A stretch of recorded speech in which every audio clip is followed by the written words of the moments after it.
A new Fraggle Rock cartoon, Tuesdays at 4. Rolf's Cartoon Club is back on Wednesdays, followed by more adventures with Mr. Majika. On Thursdays at 4, Hot Dog is here with Dog Tanyan hot on his heels. 4 o'clock Fridays, Timmy Mallet is... Then Dan Aykroyd says Slimer won't do that. And then we're off to Palace Hill. Don't miss next week on Children's ITV. Next today on Tyne Tees, the news and sport from ITN, coming up after the break. Next time you tire of the concrete jungle, why not head for the real thing? Yes, even here, your trusty Barclay card is at home. Make sure you pack one if you're taking a walk on the wild side. Take a Barclay card. Over 6 million places do. Bluebell Garage, Acklam Road, Middlesbrough, where you get a great deal more. Choose 0% finance for your new Nova, Astra or Belmont, or select our no deposit option, with all stocked models at pre-increased price. Visit Bluebell now, where you and your car are valued more. Bluebell Garage, Acklam Road, Middlesbrough. There really isn't a better way to buy your new or used car.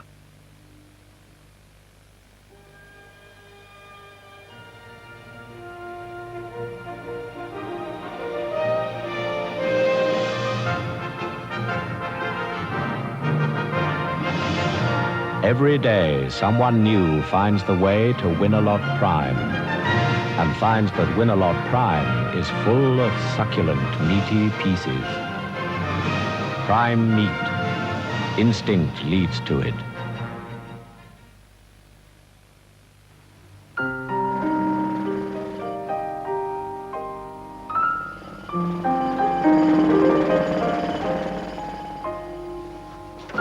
Wake up! My parents fly back today!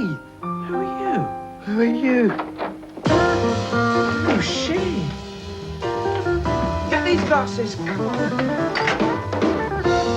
Come on, you stupid thing. Oh, no!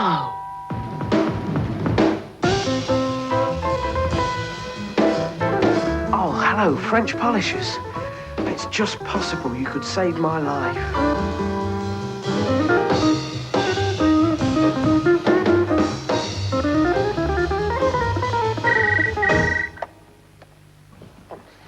Mum, just landed.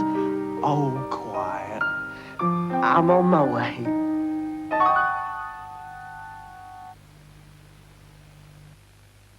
This is the famous Dallas Carpets, where you can afford to buy. Our local warehouse is bursting with bargains. Remember, it's first come, first served carpets from £1 a square yard. Cut Bank, Byker, Newcastle, Thames Valley, Gateshead, Elsick Road, Newcastle, North Seaton and Redcar. Sale starts Wednesday the 27th. I'm starving. What have you got? Do you want a taste? Yeah, thanks. That's good. Was that a bite? Where? There. Really? Yeah. There's nothing like a bowl of Heinz ravioli in rich tomato sauce. Conning those pike. That wasn't a pike. No? It was a red herring. Oh. Heinz pasta meals. You'll feel full up, not fed up. Meet Jim. He wanted a Black & Decker Quattro drill for Christmas, but he didn't get one. He was also hoping for a Black & Decker wallpaper stripper. No luck there either. And he dropped enough hints for a Black & Decker paint stripper, but no, not a sausage. Never mind, Jim. Now's the best time to go and do it yourself. Nice jumper, Jimmy. Should keep you warm on the way down to the shops. Black & Decker. We've got what you really wanted for Christmas. A look now at programmes for the early part of Boxing Night here on Tyne Tees. At 7, a celebrity Wheel of Fortune when the winnings go to charity. At 7:30, classic comedy with Brian Murphy and Eutha Joyce as the warring ropers George and Mildred. 8 o'clock brings drama with The Bill. And at 8:30, Shelley is driven crackers when he tries to escape the commercial horrors of modern-day Christmas. Programmes for the early part of Boxing Night on this channel.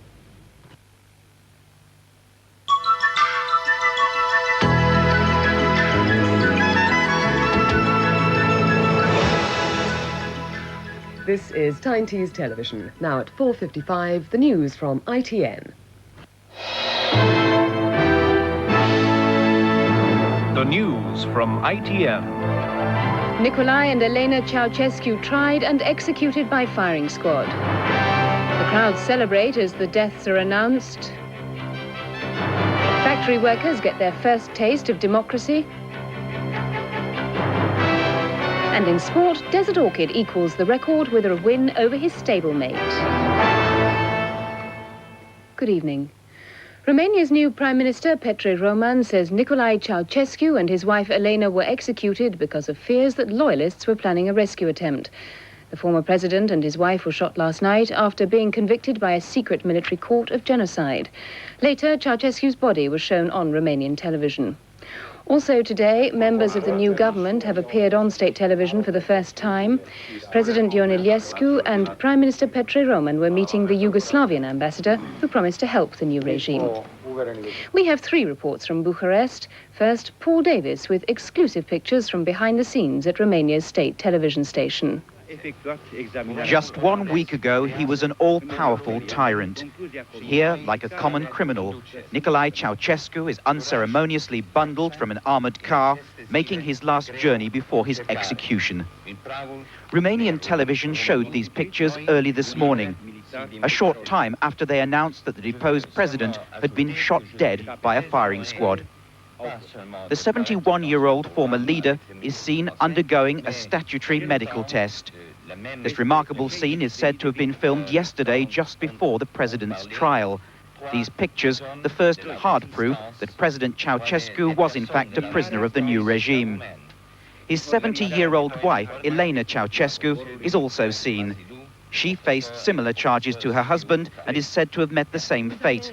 The couple appeared remarkably relaxed, considering the fact they'd been jointly charged with genocide, the murder of 60,000 Romanians.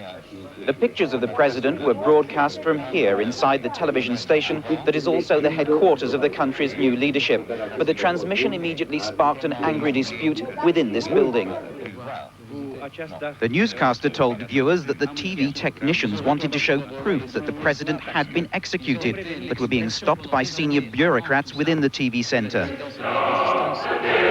Television Free Romania then played the country's new national anthem.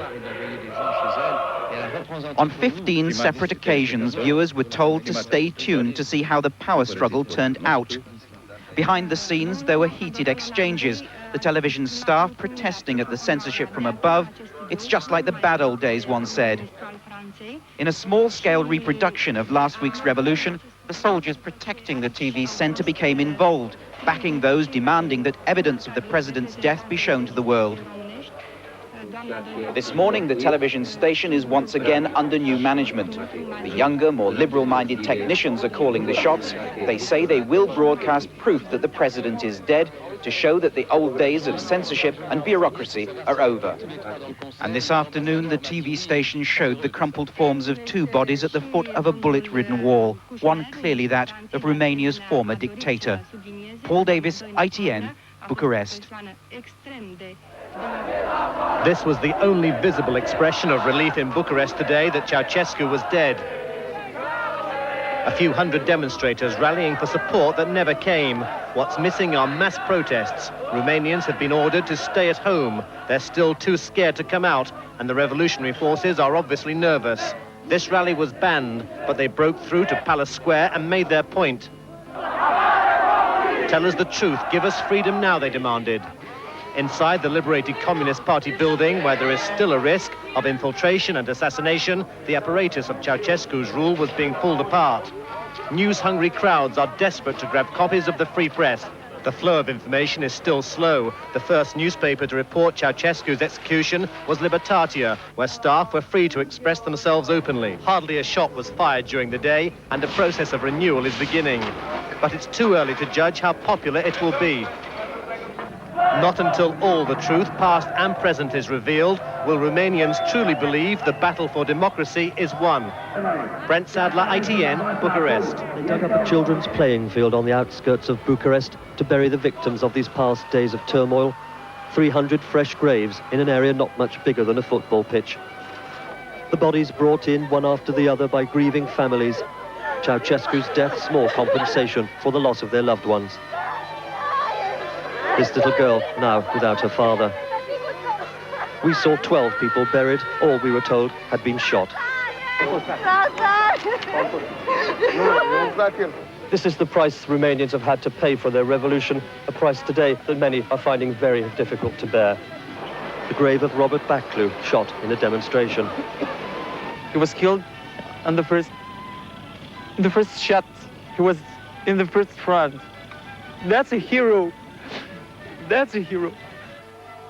It will probably never be known exactly how many people died in the revolution, how many people gave their lives for freedom. Vernon Man, ITN, Bucharest. In Timișoara, the first steps towards establishing a democracy are being taken. Suspected members of the secret police are being handed over to the army, and one factory is holding its first ever free election.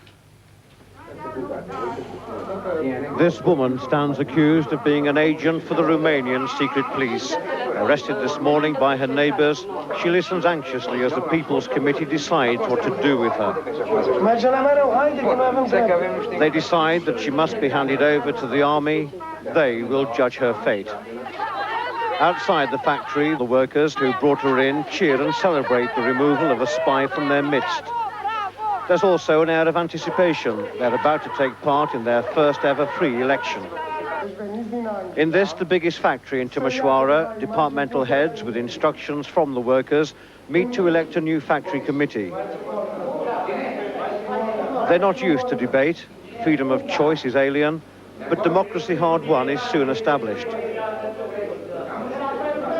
Nicolae Popescu is elected general manager. The last one was arrested by the people. On the shop floor, the elections are the point of fierce debate. Democracy is catching on in Timișoara. Now that yesterday's man is dead, the slogans and posters of a 24-year reign are destroyed forthwith. In the city, as each hour passes, more people come out on the streets. In a queue for milk, there are 3 Communist Party officials, but they say they are first and foremost Romanian. They now welcome change. Colin Baker, ITN, Timișoara. Now, other news. 2 men referred to as Mr. A and Mr. B have been remanded in custody by magistrates in London, charged with plotting explosions and firearms offences. They were arrested last week after an arms cache was found in West Wales. Security was tight when the men were driven to Bow Street Magistrates Court. Armed police patrolled outside and the area had been sealed off. Police marksmen took up positions on rooftops as the 2 men appeared in court. Israeli warplanes have destroyed the headquarters of the Lebanese Communist Party in South Lebanon.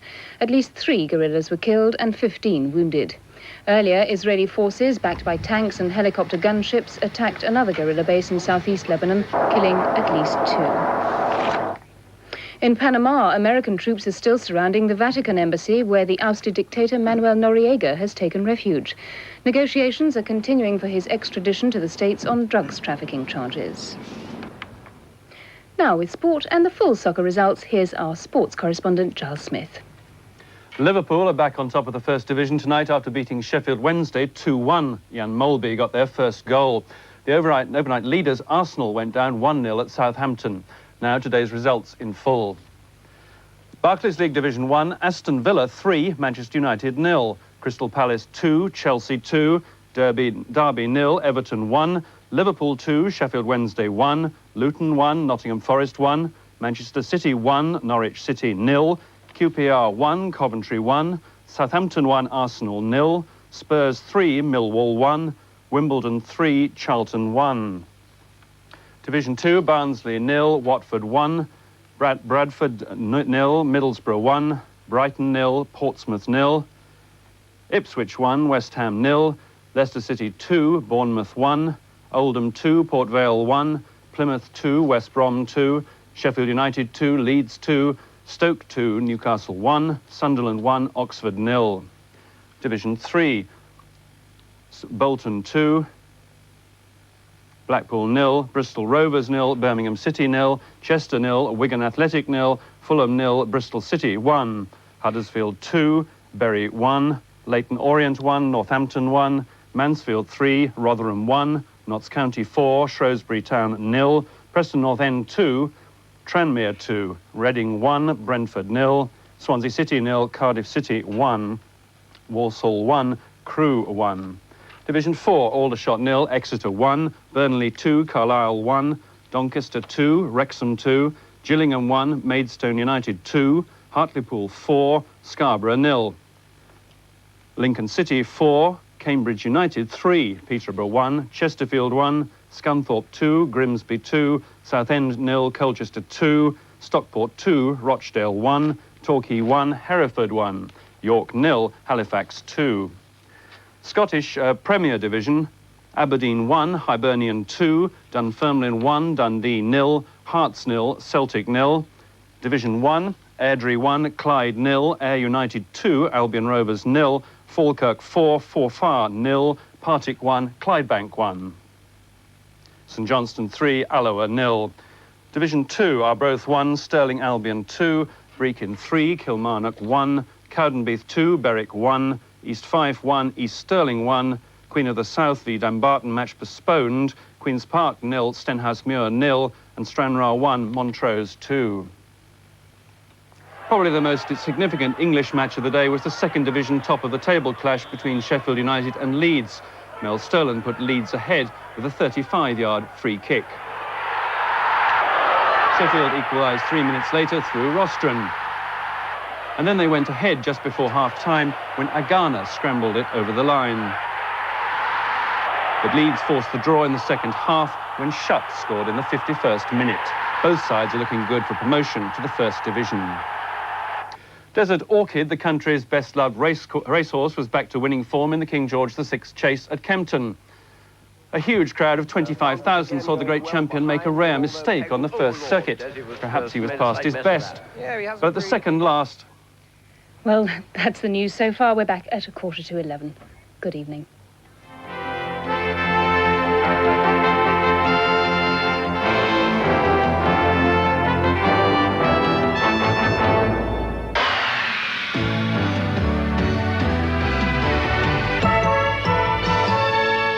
Good evening. Well, it's been a fairly quiet day in the weather front for Boxing Day. Light winds across many parts of the country, and that continuing through the night tonight. Light southwesterlies in the north, and east to southeasterlies in the south. Now, they're trying to push a little bit of a warm front up across England and Wales. It's a fairly weak feature, but it's not going to give too much in the way of rain. So that for tonight, then, much of England and Wales rather on the cloudy side, some drizzly spots of showery rain here and there, but not really amounting to very much. Further north you go, though, the skies become clearer. That's going to lead to some freezing fog patches during the night. And then right up in the far north, the southwesterly winds bringing along 1 or 2 showers. Now, as we said, a chilly night, especially in the north. Temperatures low enough to give you some ice on the roads by the morning. Further south you come, it does get a little bit milder, but even so, the cloud may thin enough to allow a touch of ground frost again by tomorrow morning. So then, for tomorrow morning, much of England and Wales, rather a loss of cloud, but much of it thin and high, so the sun coming through from time to time. But in the south in particular, 1 or 2 outbreaks of mostly light rain. As we go through the day, the cloud tending to spread north, taking 1 or 2 showers with it, but again, many places missing out on them. Again, in Northern Ireland and Scotland, a good deal of dry and bright weather until we go right up into the far north, where the southwesterly winds will bring 1 or 2 showers. Temperatures, much like today, mostly between 7 and 9 degrees Celsius, 45 to 48 Fahrenheit. That's it from me. Here's the summary.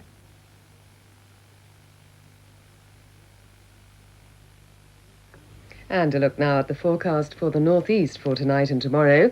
This evening and tonight will continue dry and misty with some patchy fog forming later.